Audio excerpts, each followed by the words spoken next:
22일 방송된 KBS 1일 드라마 기막힌 유산에서는 공개옥이 자신이 몰랐던 아버지 이야기에 충격받은 모습이 전파를 탔다. 이날 공소영은 공개옥에게 엄마 지금 내 꼴을 보고도 그래? 얘 아빠 보험금 때문에? 내 아빠 보험금 때문에? 너 억지로 키운다고 사람들이 얼마나 뭐라고 했는지 알아? 그 보험금 말아먹은 돈의 반의 반도 안 돼. 너 우리 엄마 아니었으면 진작에 고아됐다라고 말하며 죽고 싶다고 했다. 가족들이 이를 말리자 공소영은 나 사채 썼다. 신체 포기각서도 썼다라고 밝혔고 공개옥은 내가 죽을게. 장기를 팔아도 내가 팔고 죽어도 내가 죽을 게 나 때문이니까. 그러니까 그러지마 언니 제발 그만해라며 빌었다. 이후 울면서 뛰어나간 공개옥은 어린 시절 정리희가 사람들의 구설수에 자신을 보호하던 모습을 떠올렸다. 이어 공개옥은 아빠 엄마 참 대단하지? 나 여태껏 밥 한 번 굶은 적 없고 뺨 한 번 맞은 적 없다. 걱정마 아빠가 진 빚 내가 다 갚을게라고 다짐했다. 22일 방송된 KBS 1일 드라마 기막힌 유산에서는 부영배와 공개옥이 위장결혼 계약을 맺은 모습이 전파를 탔다.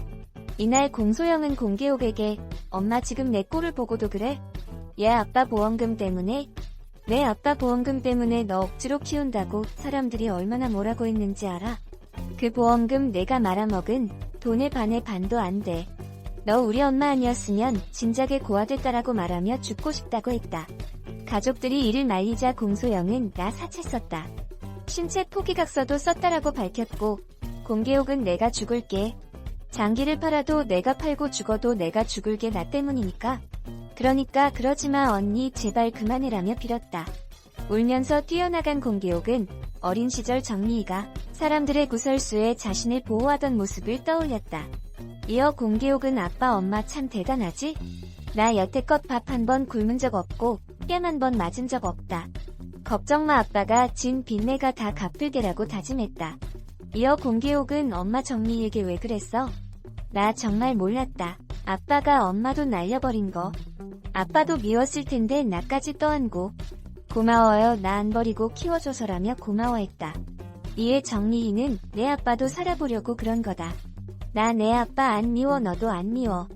개옥아라며 공개옥을 달랬다. 그리고 공개옥은 엄마 미안해 내가 바보 같은 짓만 안 했어도 사기만 안 당했어도라며 오열했다. 이후 공개옥은 부영배에게 전화해 내 합시다 결혼하고 위장결혼을 하겠다고 말했다. 불운하면옥에서 부설학을 만난 공개옥은 지난번엔 정말 감사했다. 맨날 입으로만 감사드리고 고기 한 번 못 사드렸네 염치 없게 잘 지내세요라고 작별 인사를 건넸다. 그리고 부설학이 떠나고 공개옥은 부잣집 아들이었네 부잣집 아들이든 말든 잊자. 이제는 나랑 상관도 없는 사람라며 마음을 정리했다. 그런 가운데 부설학은 잘 지내세요? 뭐야? 꼭 사귀었다가 헤어지는 사람처럼 라며 의아해했다. 부영배의 팔순 잔치에 공개옥이 나타나 부영배와 노래를 부르자 부설학은 마진상 라며 놀랐다. 그리고 가족들은 공개옥을 부영배와 결혼하기로 한 사람이라고 생각하지 않았다. 그런 가운데 부영배는 내 팔순 잔치가 혼인 잔치가 되어버렸다. 다들 인사해라 너네들이 그렇게 보고 싶어하던 사람이다. 내 결혼할 사람 내들 새어머니다라고 공개옥을 소개해 모두가 충격에 빠졌다. 22일 저녁 방송된 KBS 1일 드라마 기막힌 유산에서는 공개옥이 끊임없이 위장 결혼을 제안했던 부영배의 제안을 허락하는 모습이 그려졌다. 앞서 부영배는 아들들이 자신의 재산을 둘러싸고 다투는 모습에 분노했다. 이에 그는 자신을 향해 호의를 베풀어준 공개옥에게 위장 결혼을 하면 3억 원을 주겠다고 제안했다. 계속 거절하던 공개옥은 힘든 상황이 지속되자 부영배의 제안을 긍정적으로 검토하기 시작했다.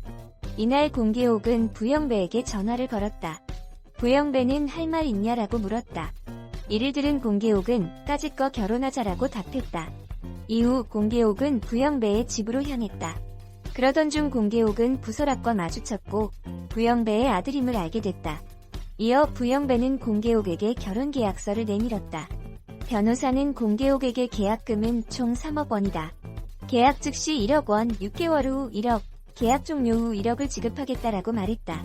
그러자 공개옥은 1억 5천만 원 이번으로 받자라고 이야기했다. 부영배도 이를 허락했다. 공개옥은 경찰서에 돈 가방을 신고하러 갔다가 신고도 못하고 뒤돌아 나왔다. 부영배가 경찰에 도난 신고하겠다고 엄포를 놓았기 때문 이후 공개옥은 사무실 창고에 돈가방을 숨기고자 했지만 돈가방이라도 숨겨놨냐 농담하는 사장님의 다시 돈가방을 챙겼다. 공개옥은 돈가방을 여인수까지 가져왔다. 하지만 가족들도 안심할 수 없는 상대. 공소영은 꿈에서도 나 1억만 빌려달라. 돈 좀 꿔줘 잠꼬대했다. 공개옥은 돈가방을 애물단지 취급했다. 그리곤 가족들이 다 나간 틈을 타 돈가방을 캐리어 가방에 싣고 어딘가로 향했다. 부영배에게 돌려줄 생각이었다. 윤민주은 부영배에게 차 한잔 마시자 청하곤 아버님 심정 충분히 이해가 된다. 어머님 떠나시고 난 뒤 20여 년이 훌쩍 넘도록 자식들 생각만 하셨잖냐. 저희가 먼저 나서서 어머님 빈자리 채워드려야 했는데 송구스럽다 달라진 태도를 보였다. 이어 윤민주는 저는 아버님 사랑이든 결혼이든 전적으로 응원한다. 아버님께서 선택하신 분이니 제게 어머님이나 다름없다며 팔순 잔치에 그분을 한번 모시고 오라 요구했다. 윤민주의 속셈을 눈치챈 부영배는 이 제안을 받아들였다. 또한 부영배는 마침 돈을 돌려준다고 걸려온 공개옥의 전화를 다정하게 받았다. 윤민주는 이 모습을 바라보며 눈을 흘겼다. 그리고 이 사실은 부설학에게도 전해졌다. 부금강은 비상사태라고 칭하며 이 소식을 전했고 부설학은 경악했다. 공개옥은 드디어 부영배를 만났다.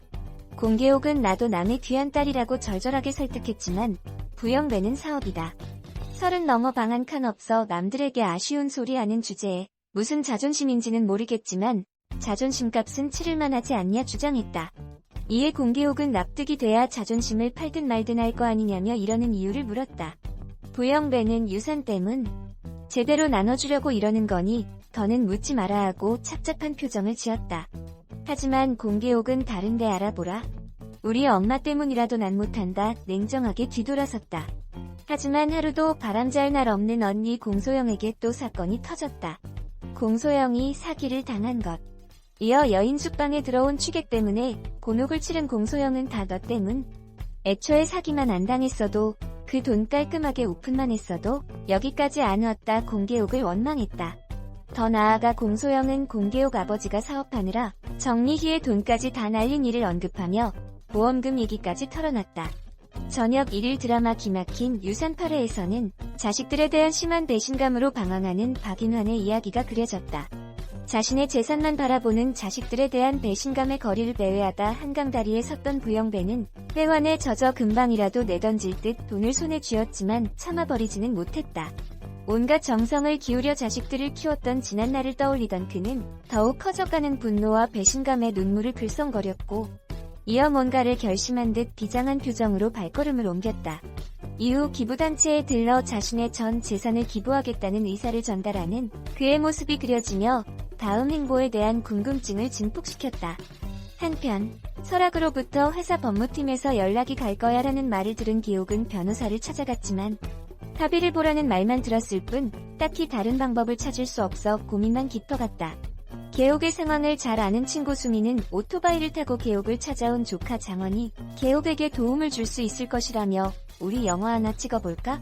라 말했다. 이후 퇴근하던 설악이 회사 지하주차장에 나타난 순간 수민과 개옥의 신호를 받은 장원이 오토바이를 몰고 설악에게 돌진하는 모습이 그려져 과연 이들이 무슨 일을 벌이는 것인지 관심을 집중시켰다.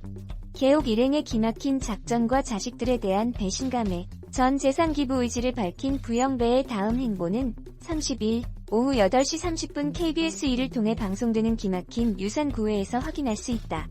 지난 20일 방송된 KBS 1TV 새 저녁 1일 드라마 기막힌 유산 시청률이 20.1%로 첫 회부터 20%를 돌파하는 기염을 토하며 향후 시청률 추이에 대한 기대감을 높였다.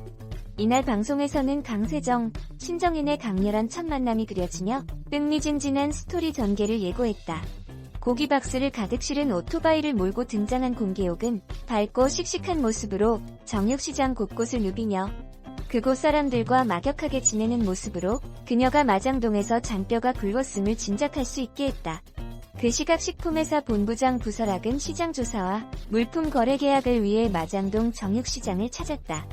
차에서 내려 목적지를 찾던 설학은 달려오던 개옥의 오토바이로 인해 그의 흰색 수트가 엉망이 되었다. 순식간에 벌어진 상황에 설학은 소리도 지르지 못했고 이 상황을 알지 못한 채 멀어져가는 개옥을 바라만 봤다. 첫 만남부터 악연으로 맺어진 두 사람은 근 말미 냉동창고에서 다시 조우했다. 설악은 더러워진 옷을 갈아입고 다시 시장에 갔다가 냉동창고에 갇히게 되었고, 계옥은 배달 일을 끝내고 고기 손질을 하기 위해 그곳에 온 상황.